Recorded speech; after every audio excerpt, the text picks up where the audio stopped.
dari kelompok 2 filsafat dakwah ingin mempresentasikan hasil diskusi kami.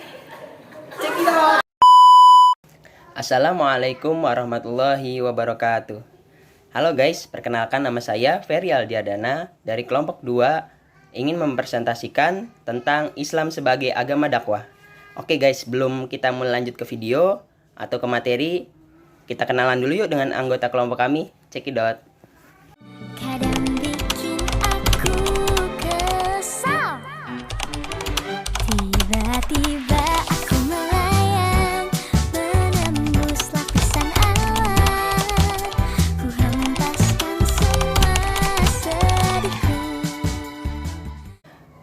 Oke guys, sebelum kita masuk ke pembahasan kali ini, ada beberapa subbab materi yang akan kita bahas kali ini, yaitu ada 3. Yang pertama itu makna Islam sebagai agama dakwah, yang kedua itu dakwah dan universalisme Islam, dan yang ketiga yang terakhir yaitu konsekuensi dan universalisme dakwah umat manusia.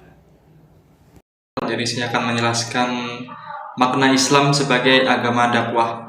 Menurut Thomas Arnold, agama yang memiliki kepentingan suci untuk menyebarkan kebenaran dan menyadarkan orang kafir sebagaimana dicontohkan sendiri oleh penggagas agama itu dan diteruskan oleh para penggantinya. Pembagian agama dakwah dan non-dakwah adalah Islam, Kristen, Buddha, Yahudi, Majusi, dan Hindu. Islam, Kristen, Buddha itu masuk dalam agama dakwah, sedangkan Yahudi, Majusi, dan Hindu itu agama non-dakwah. Selanjutnya, hakikat dakwah. Dakwah Islam bukanlah sebuah propaganda. Dakwah tidak boleh dikotori oleh kepentingan tertanam. Dalam dakwah tidak menghalalkan segala cara untuk mencapai tujuannya. Penyampaian dakwah harus jujur, terbuka, dan bebas. Nah, tujuan dakwah sendiri itu adalah mencapai kebenaran tertinggi, yaitu beriman lalu berserah diri secara total kepada kehendak Allah Subhanahu wa taala.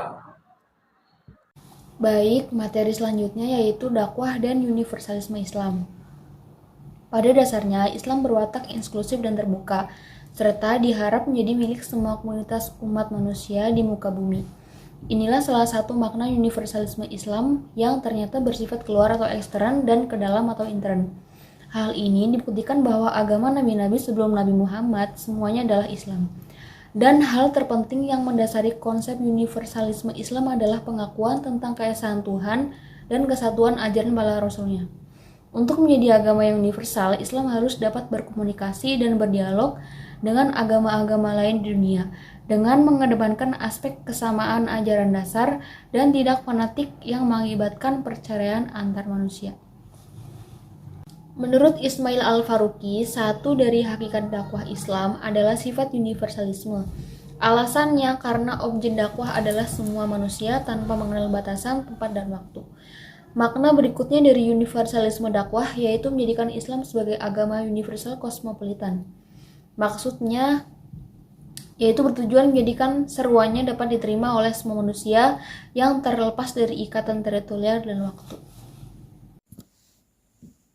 Oke, selanjutnya akan saya bahas materi mengenai konsekuensi universalisme dakwah terhadap peradaban umat manusia, di mana penjelasannya yaitu peradaban paling tidak pada implikasinya dapat dimaknai sebagai kemakmuran dan kesejahteraan.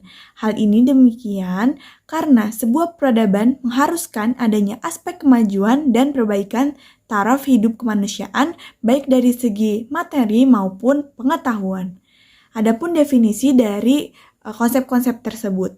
Yang pertama, dakwah itu mengajak umat manusia agar membangun kehidupan yang damai dan menghindari konflik dari pertentangan-pertentangan yang tidak perlu, diantaranya kelompok-kelompok dan etik masyarakat.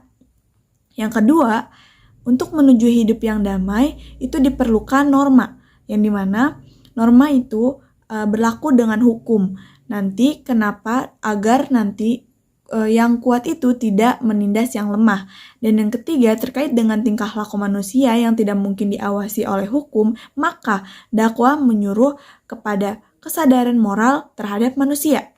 Yang terakhir, dakwah menyeru kepada egalitarisme, emansipasi, dan kesetaraan gender. Selanjutnya akan saya serahkan kepada moderator. Baiklah, lanjut ke materi terakhir yaitu kesimpulan dari tema Islam sebagai agama dakwah.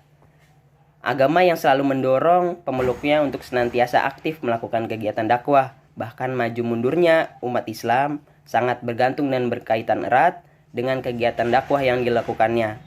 Dakwah itu adalah suatu aktivitas atau kegiatan yang bersifat menyeru atau mengajak kepada orang lain untuk mengamalkan ajaran-ajaran Islam dengan baik sesuai dengan syariat.